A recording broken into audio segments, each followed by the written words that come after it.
Having one unique concept of shrinking space is not enough, because it does not help us in understanding and grasping the complexity of social movements and the challenges they face. Global community lacks an intersectional approach in talking about this issue. They explicitly express, because of who we are, we experience violations differently, and that doesn't necessarily translate into how we frame this issue.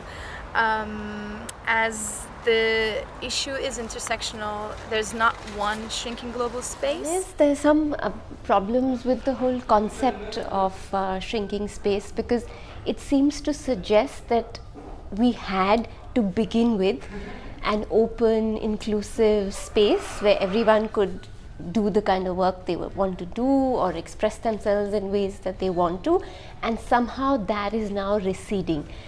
I'm not sure that is true, because that space has always been a struggle. Having that space has always been difficult, and perhaps some groups have enjoyed that space more than some others, and for some has never existed. I think the discourse right now is too general, and is sometimes also being run by those who might still have more resilience to handle these effects.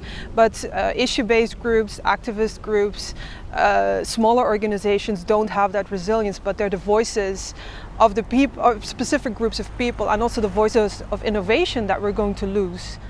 So I really think if we don't take that lens, there are going to be casualties, and many people might not even notice that it's happening.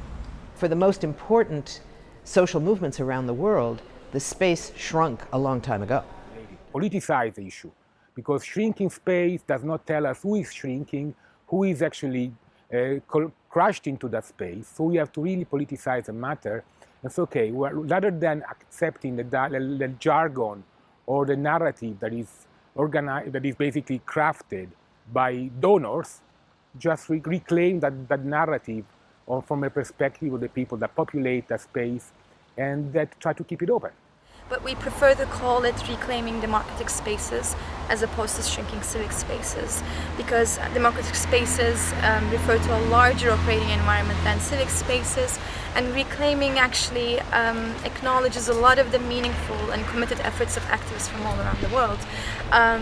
I think the way we track impact in organized civil society is based on concrete outputs, where social movements have a different understanding of it. They don't see our work in a binary worldview where there's successes and failures. It's an evolving process. And they don't necessarily agree that we're losing on all fronts. They think the backlash is happening explicitly because we're doing a lot of wonderful things, and we're expanding, we're reclaiming our spaces from the backlash. When we're talking about civic space, I would argue that the three core freedoms that we are trying to defend is the freedom of association, the freedom of assembly, and the freedom of expression. Now, all of these three are connected, but throughout the world right now we are seeing quite significant attacks in all three areas, making it very difficult for citizens to freely organize and to advance their common interests.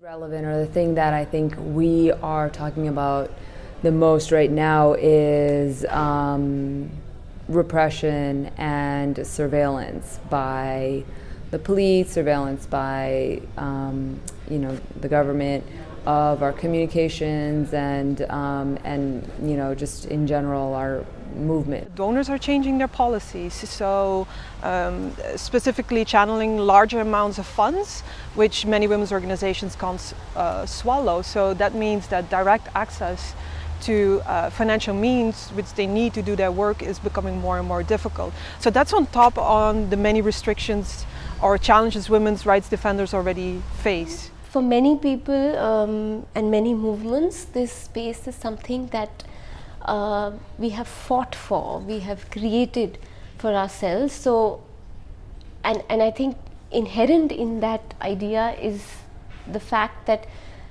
since the space is not given, it is always vulnerable to change. Minorities are always the first one to be exposed. Like in any nation state, you first target the minorities to hold them accountable for the state's failures and to depict them as the enemy within, so you can sell to the rest of the population extreme measures.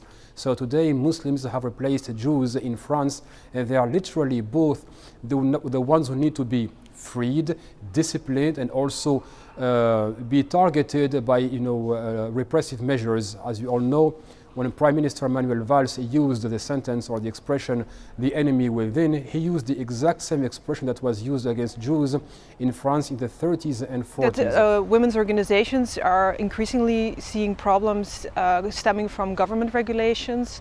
Many times their work is very controversial, sometimes even in their communities, because they advocate for new norms. But we see that government regulations are making it impossible for them to receive support, for example, financial support, which might mean that it cracks down their organizations. Whose space is really being shrunk? It's not the big NGOs, it's the often much bigger but far less powerful, less wealthy, less white social movements around the world. So if a space is shrinking for someone, that means it is also increasing for someone else. So the ones losing the battle right now are all the activists working for social change, meaning social justice.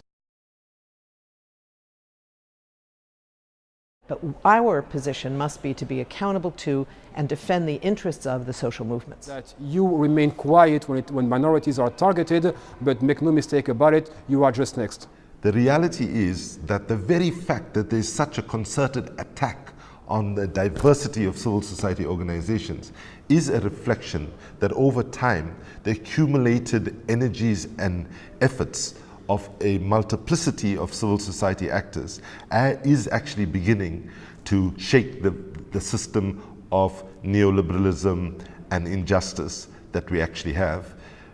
Because as Mahatma Gandhi once said, first they ignore you, then they laugh at you, then they fight you, and then you win. In fact, to be honest about it, as an activist, I don't want them to ignore me. I don't mind if they laugh at me. I'd rather they actually take me serious and fight me, because it means that our activism is having an impact.